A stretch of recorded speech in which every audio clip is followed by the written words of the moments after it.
Bonjour Renaud, bonjour Nicolas. Donc vous êtes tous deux chez Wigwam aujourd'hui dans le pôle collaboratif et vous êtes intervenus dans le cadre des Weekdays 2009.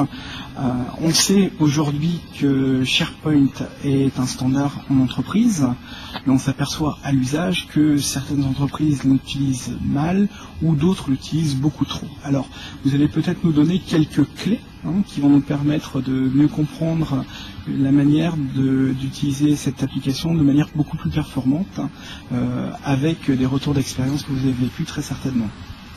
Bonjour Philippe et bonjour à tous. Bonjour Roland. Oui, c'est vrai qu'actuellement, on constate depuis quelques temps aujourd'hui un buzz sur les technologies SharePoint. Maintenant, c'est un buzz, c'est un état de fait. On trouve du SharePoint un peu partout. On trouve une collaboration, on trouve communication et communication, du site vitrine à l'espace projet. On entend partout, on trouve même leur commerce serveur, c'est le sujet, ou même dans ces systèmes. On retrouve maintenant cette technologie un peu partout. On entend même dans le futur Azure.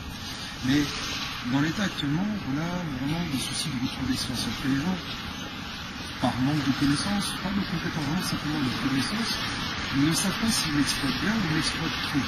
Alors, on sait que dans SharePoint, il y a des limites clés. Des limites des 2000 éléments par livre, par exemple, c'est une des limites. Simplement une des plus connues, et qui est plus ou moins une limite théorique.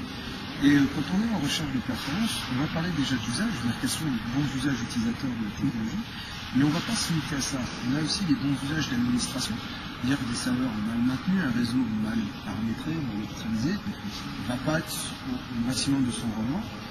Idem pour la partie développement, ou le choix des API, ou dans le choix des objets après, c'est-à-dire qu'on peut avoir des choix techniques au niveau du code qui peuvent impacter directement la performance au niveau de l'usage pour l'utilisateur final, par exemple. Sous-entendu, SharePoint c'est maintenant une plateforme de plus en plus répandue, elle devient même une plateforme applicative. On va développer une application par-dessus, je ne parle pas simplement de notre part, mais de contexte complet. Typiquement, le portail SharePoint est pour un logiciel développé en technologie SharePoint. Et le choix des patterns, le choix de ce qu'on fait va impacter les résultats. En ASP.NET, on traite souvent des centaines de données, des milliers de données. En SharePoint, on va traiter du volume linéaire, du document, de la vidéo, du son, et des milliers d'éléments, on parle des milliers de binaires, donc du SQL jusqu'au frontal, vont tout impacter.